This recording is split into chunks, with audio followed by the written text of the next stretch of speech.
Selamat petang, salam sejahtera. Terima kasih karena bersama dengan saya di Nazilin Unity Channel. Saudara-saudara sekalian, isu yang ditunggu-tunggu oleh seluruh rakyat Malaysia melibatkan dana dan akaun bersatu yang telah dibekukan dan apabila Muhyiddin Yassin dipanggil SPRM. Wah, ini berkaitan dengan derma RM 300 juta.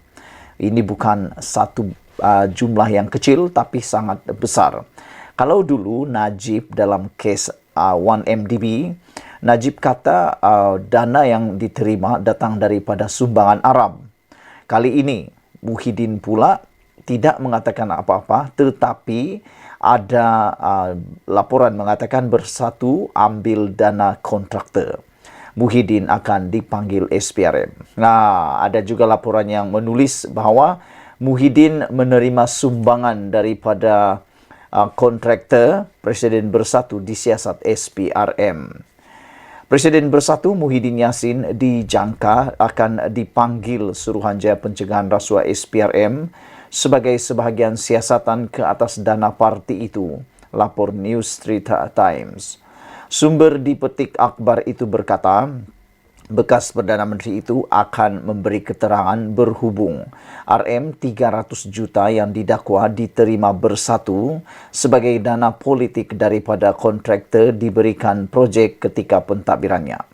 Menurut sumber itu, dua akaun bank bersatu dengan baki keseluruhan RM 40 juta dibekukan SPRM dan beberapa pemimpin bersatu termasuk Bendahari Agungnya sudah dipanggil untuk memberi keterangan. Katanya, hampir semua penderma yang menyumbang ke akaun parti itu adalah kontraktor yang diberikan kontrak kerajaan ketika Muhyiddin menjadi Perdana Menteri dari Mac 2020 hingga Ogos 2021. Berapa tahun?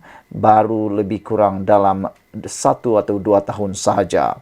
Namun demikian, yang mengejutkan kita ialah sumbangan. Jumlah sumbangannya melebihi satu perkara, melebihi pemikiran kita apabila ikut laporan 300 juta telah pun diterima daripada kontraktor-kontraktor tersebut. Bukankah itu satu jumlah yang sangat banyak? Ketua Pesuruhjaya SPRM Azam Baki pada 1 Februari berkata akaun bersatu dibekukan agensi itu bulan lalu. Difahamkan akaun itu dibekukan berhubung siasatan penyelewengan dana berbilion ringgit untuk pakej rangsangan COVID-19.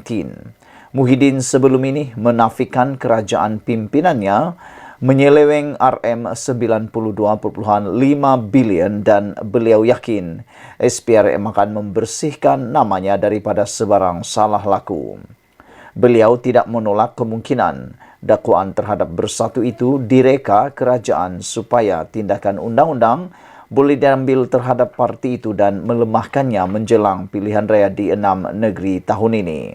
Saudara-saudara sekalian, inilah yang paling kita tunggu, berita yang memang kita tunggu dan juga kita mahukan jawapan segera daripada SPRM apa sebenarnya laporan dan apa sebenarnya yang berlaku terhadap akaun bersatu.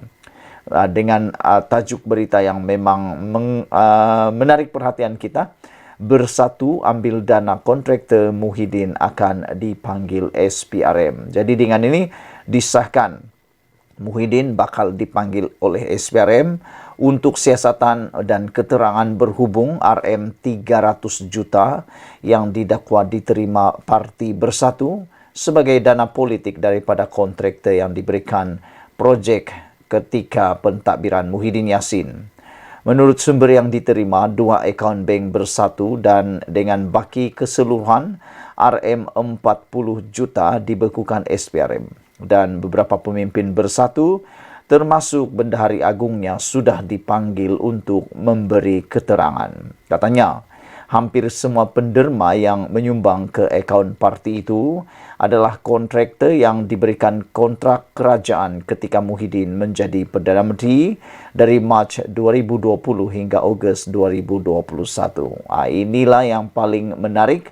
Inilah isu dan juga isi laporan ini yang paling menarik. Apabila sumber yang memberitahu ini mengatakan bahawa hampir semua penderma yang menyumbang 300 juta ringgit itu yang menyumbang ke akaun Parti Bersatu adalah kontraktor yang diberikan kontrak kerajaan ketika Muhyiddin menjadi Perdana Menteri daripada Mac 2020 hingga Ogos 2021. Ketua Pesuruhjaya SPRM Azam Baki telah pun mengesahkan bahawa akaun Bersatu dibekukan agensi itu pada bulan lalu dan difahamkan akaun itu dibekukan berhubung siasatan penyelewengan dana berbilion ringgit untuk pakej rangsangan COVID-19.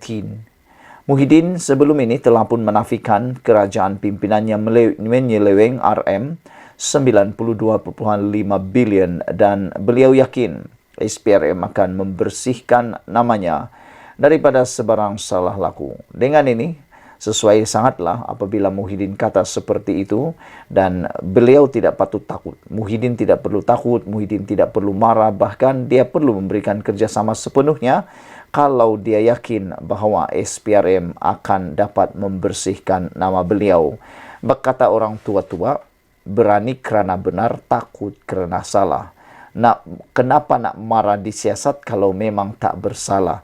Kalau bersalah memanglah marah-marah. Macam tu. Muhyiddin juga tidak menolak kemungkinan dakwaan terhadap Bersatu itu direka kerajaan supaya tindakan undang-undang boleh diambil terhadap parti itu yang melemahkannya menjelang pilihan raya di 6 negeri pada tahun ini. Bercakap tentang pilihan raya yang akan diadakan tidak lama lagi ini, dijangkakan Perikatan Nasional akan mendapat tentangan yang hebat pada kali ini, ya, kerana ada beberapa isu yang boleh kita ketengahkan. Antaranya ialah apabila Pakatan Harapan dan Barisan Nasional semakin ke arah dapat bekerjasama sepenuhnya dalam PRN 6 buah negeri yang ada di semenanjung Malaysia. Dengan kerjasama ini, menurut penganalisis politik ada dua yang mungkin berlaku. Pertama, mungkin mereka akan jadi lebih diterima kuat kerana akar umbi UMNO sebenarnya lebih ramai daripada akar umbi Bersatu dan Perikatan Nasional. Namun ada juga yang mengatakan, penganalisis politik mengatakan bahawa mungkin PH dan BN akan juga mengalami masalah yang sama seperti PRU 15 yang lepas apabila gelombang biru mungkin akan melanda sekali lagi. Namun demikian, ianya banyak bergantung kepada apa yang dilakukan oleh Anwar Ibrahim pada waktu ini. Kerana kita dapat lihat ada banyak prestasi baik yang sedang dibuat oleh Anwar Ibrahim, khususnya dalam memerangi rasuah di seluruh Malaysia. Dan antaranya ialah kenyataan Anwar Ibrahim semalam mengatakan bahawa beliau dan SPRM kini lebih menumpukan kepada menangkap jerung-jerung besar berbanding menangkap ikan-ikan bilis. Adakah dengan pendedahan dalam Parti Bersatu ini melambangkan jerung? Sekian dulu untuk kali ini. Jangan lupa tinggalkan komen anda, tekan butang subscribe. Kita jumpa lagi. Bye-bye.